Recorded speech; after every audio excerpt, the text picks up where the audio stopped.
আসসালামু আলাইকুম ওরহমতুল্লাহি ওবরাকাতুহ। সুপ্রিয় দর্শক, আজকে আমরা জানব নামাজের গুরুত্ব ও ফজিলত সম্পর্কে। ইসলামের মধ্যে সবচেয়ে গুরুত্বপূর্ণ ইবাদত হচ্ছে নামাজ। পবিত্র কুরআনুল কারীমে মহান আল্লাহ তাআলা 2-4 বার নয়, বরং প্রায় 80 বার নামাজের আলোচনা করেছেন। কখনো আমাদেরকে নামাজের আদেশ করেছেন, আবার কখনো নামাজের গুরুত্ব ও ফজিলত সম্পর্কে আলোচনা করেছেন। কখনো নামাজের উপকারিতা সম্পর্কে আলোচনা করেছেন, আবার কোথাও নামাজ না পড়ার শাস্তি সম্পর্কে সতর্ক করে দিয়েছেন। হযরত রাসূল করিম সাল্লাল্লাহু আলাইহি ওয়াসাল্লাম বলেন, আল্লাহ তাআলা আমার উম্মতের উপর সর্বপ্রথম নামাজ ফরজ করেছেন, আর কিয়ামতের দিন সর্বপ্রথম নামাজেরই হিসাব হবে। নামাজ এত গুরুত্বপূর্ণ ইবাদত যে কোনো উপায়ে আপনাকে নামাজ পড়তেই হবে। ইসলামে সব কিছুর বিকল্প আছে, কিন্তু নামাজের কোনো বিকল্প নেই। এই দেহে যতদিন প্রাণ থাকবে, যতদিন হুঁশ থাকবে, ততদিন পর্যন্ত নামাজ আপনাকে পড়তেই হবে। নামাজ ছাড়া ও কাজা করার কোনো সুযোগ নেই। একটু ব্যাখ্যা করলে বিষয়টি খুব সহজেই বুঝতে পারবেন। 1 নাম্বার, নামাজ পড়তে অজু লাগে, আর অজু করতে পানি লাগে। ধরুন আপনি এমন এক জায়গায় আছেন যেখানে অজু করার মতো কোনো পবিত্র পানি খুঁজে পাচ্ছেন না।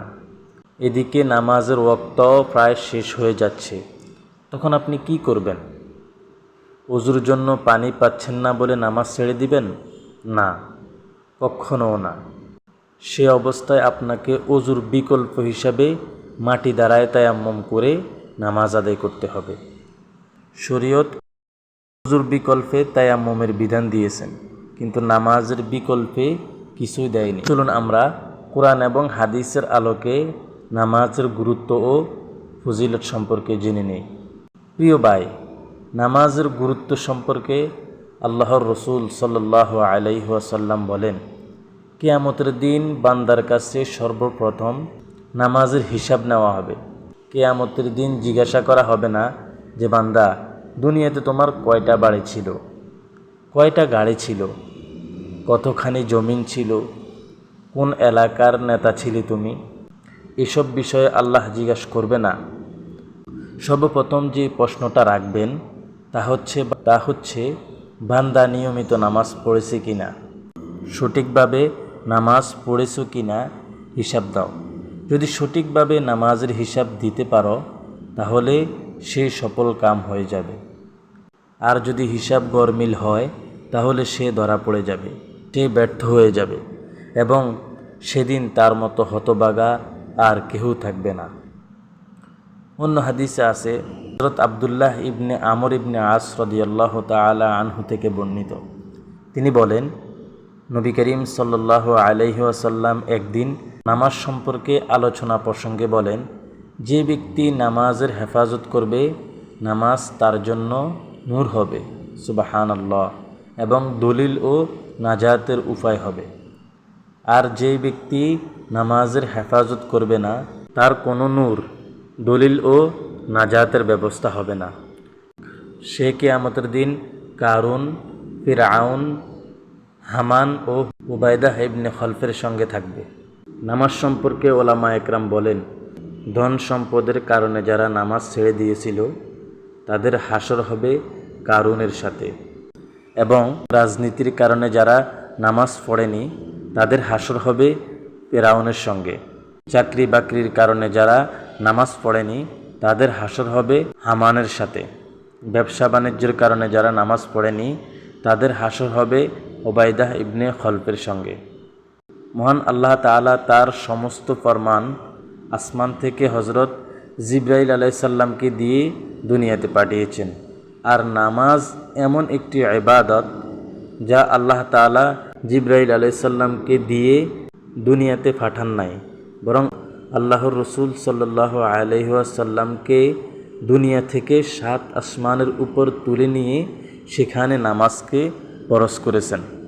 রোজা ফরজ হয়েছে জমিনে, আর নামাজ ফরজ হয়েছে আসমানে। জাকাত ফরজ হয়েছে জমিনে, আর নামাজ ফরজ হয়েছে আসমানে। অন্যান্য বিধান নাজিল হয়েছে ফেরেশতার মাধ্যমে, আর নামাজের বিধান স্বয়ং আল্লাহ তাআলা সরাসরি রাসূলুল্লাহ সাল্লাল্লাহু আলাইহি ওয়াসাল্লামের কাছে বুঝিয়ে দিয়েছেন। নামাজ ফরজ করার পর আল্লাহ তাআলা বলেন, হে মুহাম্মদ, আমি তোমার উম্মতের উপর 5 ওয়াক্ত নামাজ ফরজ করে দিলাম। আর আমি ওয়াদা দিলাম, যে ব্যক্তি এই 5 ওয়াক্ত নামাজ নির্ধারিত ওক্তে আদায় করবে, আমি আল্লাহ তাআলা তাকে জান্নাতে প্রবেশ করাবো। আর যেই ব্যক্তি নামাজের হেফাজত করবে না, তার জন্য আমার কোনো ওয়াদা নেই। এবং কিয়ামতের দিন লক্ষ কোটি বনি আদম যখন বিচারের মাঠে উপস্থিত হবে, আল্লাহ তাআলা তখন জিজ্ঞাসা করবেন, দুনিয়ার বুকে কারা আমাকে সেজদা করেছ? হাত উঠাও। সেদিন সবাই হাত উঠিয়ে বলবে, আমরা সেজদা করেছি। নামাজি, বেনামাজি, কাফের, মুশরিক সবাই হাত উঠাবে, কেউ বাদ থাকবে না। তখন আল্লাহ তাআলা বলবেন, ঠিক আছে, তাহলে পরীক্ষা হয়ে যাক। এই মুহূর্তে সবাই আমাকে সেজদা করো। তখন সবাই আল্লাহু আকবার বলে সেজদায় চলে যাবে। সবাই যখন সেজদায় চলে যাবে, একদল মানুষ তখন দাঁড়িয়ে থাকবে, সেজদা করতে পারবে না। শত চেষ্টা করার পরেও সেজদা করতে পারবে না। তাদের মেরুদণ্ড, হাড্ডিটা কাঠের মতো শক্ত হয়ে যাবে।